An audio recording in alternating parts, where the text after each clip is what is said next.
Halo teman-teman, ketemu di podcastnya iLitterless yang mana dilaksanakan dalam rangka pelaksanaan ini ya, Mars Fest dengan 3R di tengahnya, Marsnya.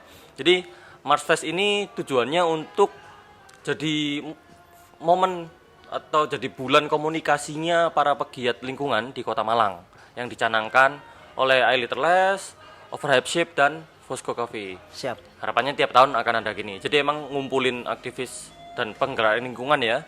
Kemudian nanti di setiap tahunnya itu harapannya ada inovasi-inovasi yang dimunculkan, ada ide-ide baru yang dimunculkan. Kalau kesempatan kali ini kebetulan ada Dropbox dari iLitterless, disebut namanya sih Mobi RS ya, Mini Onboarding iLitterless Recycling Station. Jadi teman-teman bisa storein sampahnya ke Fosco langsung, masukin ke Mobi dan nanti dapat voucher beverage dari Fosco. Oke, topik kali ini kita bahas tentang gerakan lingkungan dan ibaratnya oli penggeraknya ya, mesin penggeraknya itu, logistiknya lah ya. Nah, ini berhubungan dengan rencana Indonesia yang akan menyambut circular economy nanti mendekati 2030 ya, ini sudah dimulai, yang mana circular economy ini berpotensi mendatangkan benefit yang besar terutama di bidang ekonomi dan juga menyelesaikan masalah lingkungan. Kayak akan terbuka belasan juta lapangan pekerjaan ke depannya dan juga berpotensi mengurangi emisi karbon karena lingkungan kita terselamatkan. Dan kayaknya kali ini kita ketemu orang yang tepat, narasumber yang tepat untuk membahas topik ini ya. Mungkin bisa diperkenalkan, Mas? Ya. Halo, saya Bayu Mas dari kitabisa.com. Oke. Kebetulan salah satu platform online galang dana. Lingkungan merupakan salah satu topik ya atau kategori yang cukup sering dibuka oleh publik untuk mendapatkan donasi dari situ gitu. Nanti kita bisa banyak cerita tentang itu sih, Mas Maeda ya. Oke, menarik gitu nih. Jadi ini Mas Bayu dari Kitabisa, yang mana ternyata di Kitabisa itu bisa nerima donasi tentang lingkungan juga ya. Bisa. Karena selama ini kan yang paling banyak kan yang tentang kesehatan ya. Betul. Sama pendidikan kali ya, Betul. pembangunan gitu ya. Kesehatan. Mungkin boleh diceritain dulu Mas, kayak Kitabisa itu apa yang core-nya yang dilakukan itu sebenarnya ngapain aja? Kalau galang dana itu kan bebas ya Mas ya. Dalam arti kita bisa berdonasi dengan apapun. Cuman sekarang kita masih ada donasi uang ya, masih bisa donasi uang. Sebenarnya kalau kita bicara lingkungan tadi Mas Maeda juga bicara sampah, sumber pendanaannya olinya ya sampahnya itu sendiri gitu ya. Oh, iya. Kayak misalnya ini lagi dibuat tempat sampah, cuman dikemas dalam bentuk modern. Yep. Tempat sampah modern itu kemudian ditempatkan di kafe-kafe dan pasar-pasar tradisional, yang dimana itu menarik. Nah, konsep yang sama juga kita pakai di kotak box makanan sebetulnya Mas. Jadi kita menyiapkan sebuah tempat box makanan yang kita tempatkan di rumah sakit tapi dalam bentuknya lebih modern lagi. Nah, kenapa modern dan pengemasan itu penting? Karena itu selain untuk mendatangkan atensi orang untuk berdonasi dan membiayai gerakan kita.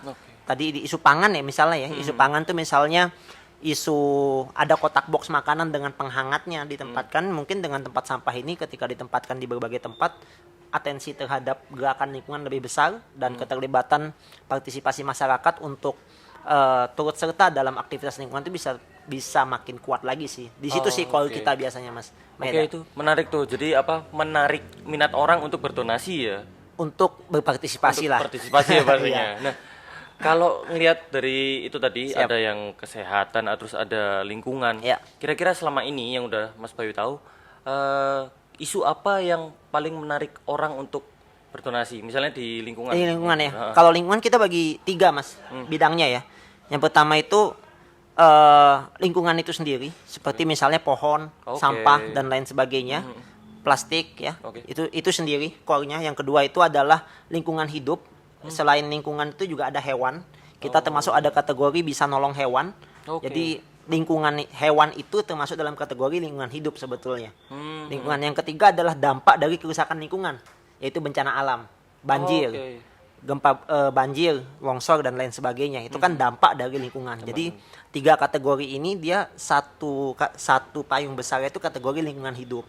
Nah, memang dalam pendanaan ya, dalam atensi orang, lebih banyak orang itu memberikan bantuan atau berpartisipasi ketika dampaknya sudah kejadian Mas. Contoh misalnya banjir. Hari ini aja di Sumatera Mas, Sumatera 1 bulan terakhir itu dampak dari kerusakan lingkungan menyedot hampir 6 provinsi di Sumatera, mulai dari Aceh, Sumatera Utara sampai paling selatan tuh Sumatera Barat. Bahkan ada gempa juga, bahkan di Lampung juga ada, di beberapa tempat juga ada. Dan itu banyak atensi orang. Nah, cuman kalau yang modelnya mencegah nih, kayak plastik dan lain sebagainya itu masih minim sih. Kecuali pohon ya, pohon sudah mulai, plastik pun itu sudah mulai bank sampah dan lain sebagainya. Atau Gitu sih mungkin- Mas Maida. Atau mungkin karena kalau ngomongin dampak itu udah urgent ya, Darurat, jadi Mas, orang ya. akhirnya Darurat. cepet ya. Jadi 70% itu, 70-80% itu orang Indonesia masih memberikan bantuan untuk emergency responses kalau bahasa kita. Oke. Menjawab kedaruratan. Baru level iya. kedua dia pemberdayaan. Level ketiga dia pendidikan, ya. Level keempat dia ini ya, atensi atau kesadaran ya, kesadaran. Nah, memang kalau illiterless kan masuk di poin yang paling berat sebetulnya, yaitu mengajak orang untuk itu, ya betul. untuk mengirimkan sampah plastik gitu ya. Itu tuh menarik sih, Mas. Karena kalau di Indonesia kita kan kenal ya peribahasa sedia payung sebelum hujan. Ya, betul. Padahal sebetulnya kan pencegahan ini kan penting Betul, ya. betul. Tapi ternyata kalau di platform kita bisa, justru pencegahan itu yang paling sulit.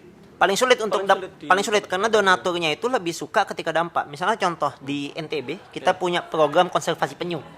Penyu itu kesumbat sama plastik. Ya, tahu sedotan Plastik ya, itu ya. sedotan itu ya.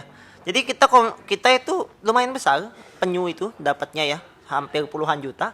Tapi itu kan masih didampak. Iya. Bukan di penyelamatan plastiknya. Nah, semoga dengan kehadiran Illiterless bisa nih Mencegah itu untuk ya. mencegah Iya, ini. Walaupun berat pasti saya Betul, kira betul, gitu pasti sih. berat sih. Nah, kalau itu tadi ngomong pencegahan sampah, pencegahan terjadinya dampak akibat persampahan gitu ya. Kalau menurut Mas Bayu, ini tinggalnya di Malang ya? Tinggal Malang Udah berapa lama di Malang? 10 tahun. 10 tahun. 9 tahun lah. Nah, gimana nih kalau Mas Bayu ngelihat kondisi persampahan di Kota Malang? Ya, persampahan di Kota Malang itu kalau dari kacamata awam ya, kacamata awam sebagai penduduk Kota Malang, alhamdulillah sudah berKTP Kota Malang, ya memang masih standar ya, standar. Sampah dikelola seperti biasanya, peta sampahnya mungkin saya nggak terlalu paham, TPST kita cuma punya berapa gitu ya, di Sukun mungkin Mas Maida lebih tahu. Sampah-sampah plastik juga masih cukup banyak, apalagi cukup banyak nih kafe yang di Malang ini ya, kan betul. sampah kafe atau sampah popok dan lain sebagainya. Nah, Posko ini kan endorse sedikit Posko Nah, ya. iya. Posko ini turut serta di Posko dalam. ini satu kafe pertama yang ngedukung Illiterless. Mantap, tanpa Itu. plastik. Tanpa plastik. Iya. Siap. Ya, bukan Gitu tanpa sih. plastik tapi mengelola plastik Siap, dengan betul. tepat. Iya, Gitu betul. sih. Jadi memang kita belum ke situ. Tadi Mas Maida kan ngomong ya 2030 itu ya. Nah, 2030 memang kita tanpa plastik, Mas. Emang gitu ya? Tanpa tentang plastik, Indonesia? betul. Oh, Jadi oke. saya pernah ketemu sama teman-teman komunitas sampah di Surabaya Iya. yang memang mengelola teman-teman ya, Iya. yang ke Jerman juga. Memang 2030 itu sudah bakal keluar tuh Mas, peraturan presiden yang lagi di drafting untuk tanpa plastik satupun. Wow. Jadi kayak kalau bisa sebut merek botol aqua mineral Iya, kayak gitu-gitu ya, botol-botol air Air mineral mineral, ya, betul. Akan Tadi tit disediakan. gitu ya, tadi yang tadi merek itu ya, tit. Iya, oh iya. jadi itu bakalan tanpa itu lagi gitu. Nah, ini untuk membayangkan hal kayak gitu itu kan sebenarnya sulit ya. Iya. Kita membayangkan dunia tanpa plastik, misalnya aqua tuh, tit itu tadi. sesuatu merek itu Iya. tadi. Itu gimana menggantikan kemasan itu ya kalau tanpa plastik gitu? Ya menurut saya 3 tahap ya. Ya, Yang pertama dari sisi produsennya Oke. sendiri, mulai mengubah bentuknya, yang kedua kesadaran masyarakatnya, yang ketiga ya dari retailnya atau pedagangnya dan lain dari sebagainya. produsennya. Nah memang yang paling berat itu kan ya kita nggak bisa nunggu dari sisi produsen, tapi yang kita bisa kejar dari sisi masyarakatnya mungkin sih. Oke. Nah kesadaran itu kan jadi penting. Nah, mungkin kalau kaitan dengan lingkungan saya nggak banyak paham Mas Maeda. Cuman dari sisi bagaimana atensi publik nih. Jadi atensi publik nanti dia larinya ke donatur. Oh iya. Memang di darurat tadi. Jadi setelah kejadian baru rame-rame terlambat. gitu ya, banjir dan lain sebagainya. Tapi sebetulnya memungkinkan nggak sih kayak misalnya apa ya organisasi atau komunitas yang kayak Illiterless gini yang geraknya di lingkungan, Iya. yang gerakannya campaign ya edukasi, memungkinkan nggak sih untuk apa ya namanya dapetin dana dari kita bisa untuk melakukan gerakannya? Dapetin dana itu dari publik tentu saja ya. Iya, dari publik, melalui mungkin konsultasi atau melalui mungkin platform kita bisa. Mungkin nggak, mungkin aja. Jadi satu sisi kita punya program misalnya, Illiterless punya program, satu sisi kita punya donatur. Hari ini donatur kita itu sangat banyak dan memang edukasinya seperti itu. Rumusnya mungkin 70-30 Mas. Jadi memang hal-hal yang ideal menurut Mas Mayeda tadi itu bisa tetap dikerjakan, tapi yang menyasar publik juga harus dikerjakan. Oke, yang populis Populis dan idealis itu harus pasti seimbang porsinya ya. yang gede Ya, sebenarnya itu kan yang seninya di populis ya. situ. Betul. Nah, memang dampak itu menjadi ini sih. Analisa dampak menjadi penting. Jadi misalnya bisa tadi ada box ya, ada box. Sebetulnya bisa ditampilkan apabila kamu tidak menyumbang plastikmu hari ini di sini, maka ini akan terjadi 10 tahun kemudian. Oh iya itu. Nah, itu kan jadi kita proyeksikan dampaknya. Proyeksikan dampaknya. Betul. Jadi analisa ke dampak itu satu. Yang kedua mungkin harus selalu lingkungan itu tidak bisa terpisah dari sosok manusia. Iya. Human interest menjadi penting. Sosok-sosok pengelola plastik, Oh iya. sosok-sosok pemulung dan lain sebagainya. Yang memang sosok manusia itu menjadi penting ya di dalamnya. Dua poin itu sih Mas. Kalau saya boleh kasih tips ya. Ini sih Mas, ini ada hal yang menarik. Kemarin tuh sempat ada berita. Nggak tahu pemulung atau petugas kebersihan yang dia meninggal karena habis nginjek tusuk sate terus infeksi. Hah, tusuk sate? Iya, tusuk sate di TPS. Iya. Di TPS keinjek terus dia mati. Dan itu dampak yang paling kecil yang terjadi di pemulung karena waktu itu ya kami lagi nyetorin sampah ke salah satu TPS dan di situ saya sendiri pribadi ngerasain, kayak gini ya baunya aja luar biasa karena itu sampah rumah tangga langsung gitu loh dari rumah kita. Terus habis itu di situ dipilahin manual Mas sama ibu-ibu sama bapak-bapaknya. Dan ini kan sebenarnya kalau ngomong dampak yang paling dekat ya Mas tadi ngomong dampak kesehatan kan dampak kesehatan jelas itu. Kalau barang kita yang dari rumah itu kotor, waduh. Ya, dampak kesehatannya yang disampaikan. Jadi kalau lingkungan itu, kalau di kami, di kita bisa itu men-settingnya dampaknya diperlihatkan. Jadi ada 4 kan ya.